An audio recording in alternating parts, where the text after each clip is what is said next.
everybody, this is Wendy. I'm so excited that you're here with me today. I just wanted to show you how to make a really great card using the botanical set and One Big Meaning from Stampin' Up. We're going to get started by using a piece of 4¼ inch by 11" cardstock, whisper white thick. And I've already scored it and folded it, and now I'm going to cut it using one of the pieces from the builder set, the Botanical Builder framelits. This piece here, this long leafy piece, is really beautiful. I just absolutely love how it cuts and the cool things that you can do with it. So I'm just adjusting the camera there in hopes that you can see this a little bit better. I'm going to go ahead and cut off the bottom of this piece here, and I'm doing that by just kind of putting it at an angle, lining it up, and then running it through my Big Shot. The next step is going to be to line up a piece of basic black cardstock with where I've already cut away. So you can see right here, I'm going to take a piece of basic black that's cut at 4¼ by, I think it's 6 inches. So it's long enough that I don't have to worry about cutting away too much of it. And I'm going to line up that white piece on top of the black piece. I'll show you here in a minute. Right now it's a little bit hard to see. I recognize that. Sadly, it's hard to get everything in the frame when you use the Big Shot.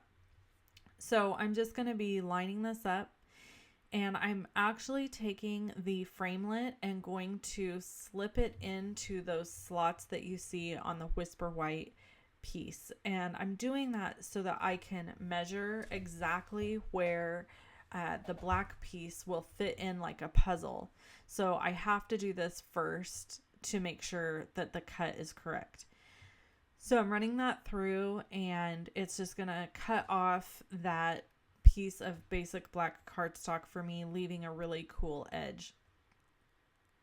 So I'll get this stuff out of the way, and then we'll show you the next step.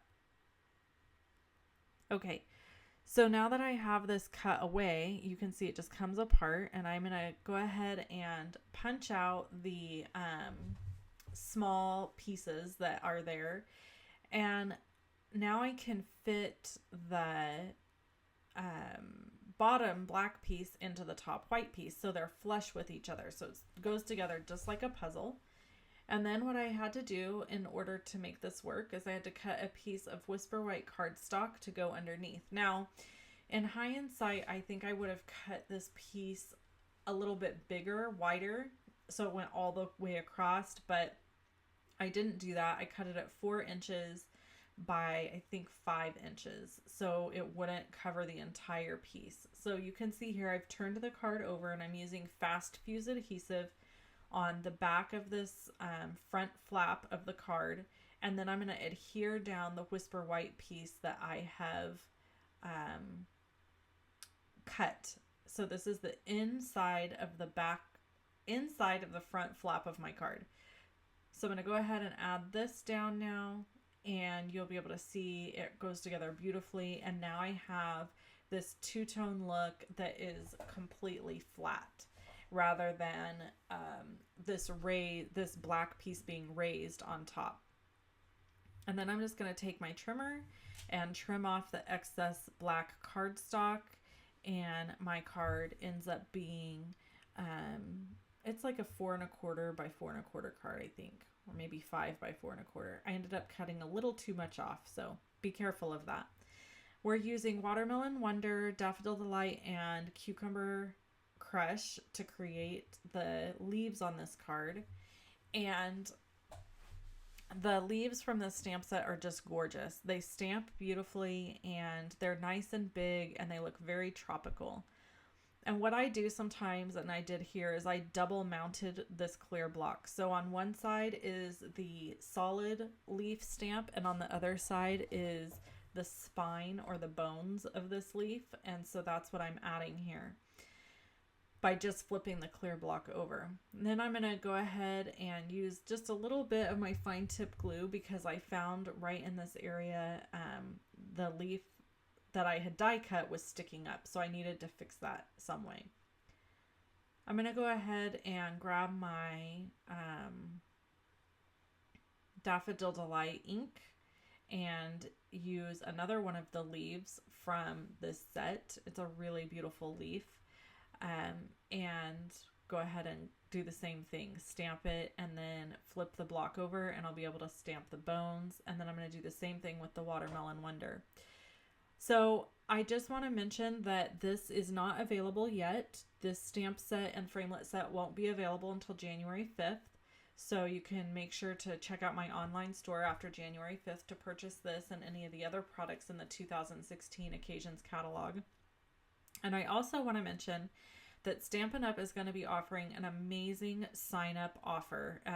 So if you wanted to purchase the starter kit beginning January 5th, I would highly recommend it because you can pay just $99 and you get the kit. You get to choose whatever you want in the kit, and you get $155 worth of product of your choice. So yeah, $155 worth of product, and you only pay $99. So the best deal for your money is definitely to purchase the starter kit, and I'll be talking more about that coming up here in the next couple weeks, so you can know more about it. Okay, so I've gotten all my leaves and flowers stamped, and now I'm going to go in with a little bitty flower that is in this set, and I'm going to be stamping it kind of just randomly all over using Memento Tuxedo Black ink, because I really wanted to bring out the black on the bottom part of this card. I did not want to just have these three colors up at the top. I felt like it was important to use black in the top part of this card to really kind of pull everything together. I got a little too many black circles there in the center. It's not my favorite, but it's okay. It's not the end of the world, so you just go with it. I'm using my embossing buddy here to powder up the bottom of this card, because when you heat emboss, the embossing powder often will stick, and I don't want that. And I'm using the Thanks Kindly sentiment from the One Big Meaning stamp set, and that is available now. That is not one that you would have to wait for if you need a really great thank you sentiment set. I have my white embossing powder, and I'm just going to emboss that and then heat set it with my heat tool.